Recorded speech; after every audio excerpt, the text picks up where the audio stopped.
Well, game 1 of the Cup final goes to Florida. The Oilers certainly didn't play bad in this game. They got their looks, they worked hard, and they outshot the Panthers by a lot, which I know shots on goal don't always tell the story of the game, but it really was a lot closer than the 3-0 score will tell you it was. A couple mistakes by Edmonton that Florida capitalized on, and the Oilers just simply couldn't respond. The biggest reason for that, though, and the big difference in the game was Sergei Bobrovsky. Now, last year, Bobrovsky was all-world for the first 3 rounds of the playoffs, and then the wheels kind of fell off in the Cup final, culminating with a 9-3 Game 5. This year, he was quite good in the first 3 rounds of the playoffs, but tonight, he was out of his mind. We saw 2023 playoffs Bobrovsky tonight. The guy stopped 3 breakaways in this game. By the way, I thought it was awesome to have Wayne Gretzky analyze that during the intermission. But yeah, Bobrovsky took this one for the Panthers here. I mean, Barkov made a fantastic play on the first goal. Was actually pretty world-class considering McDavid is the one who was trying to catch him. But this was Bobrovsky's game. Somewhere, Dale Talon is smiling like, yeah, I knew that huge money contract in free agency was a great idea. This Sergei Bobrovsky renaissance needs to be studied. He was never awful in Florida. Like, even when he was a 900, 901 goaltender, he wasn't like shooter-tutor level, but he definitely wasn't coming close to living up to that $10 million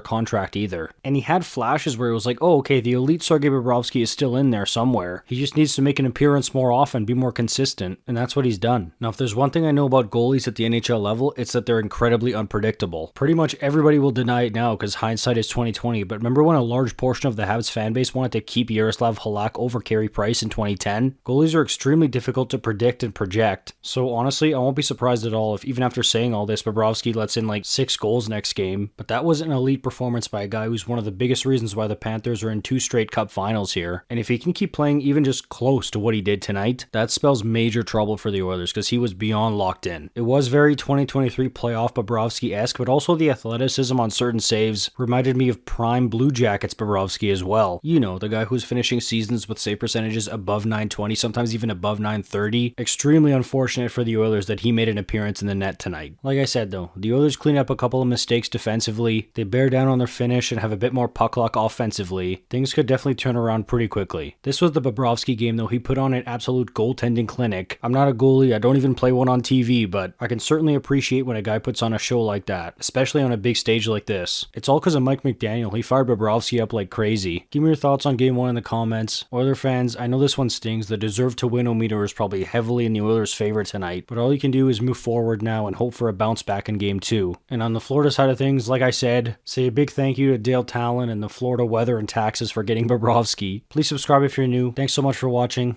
You're awesome.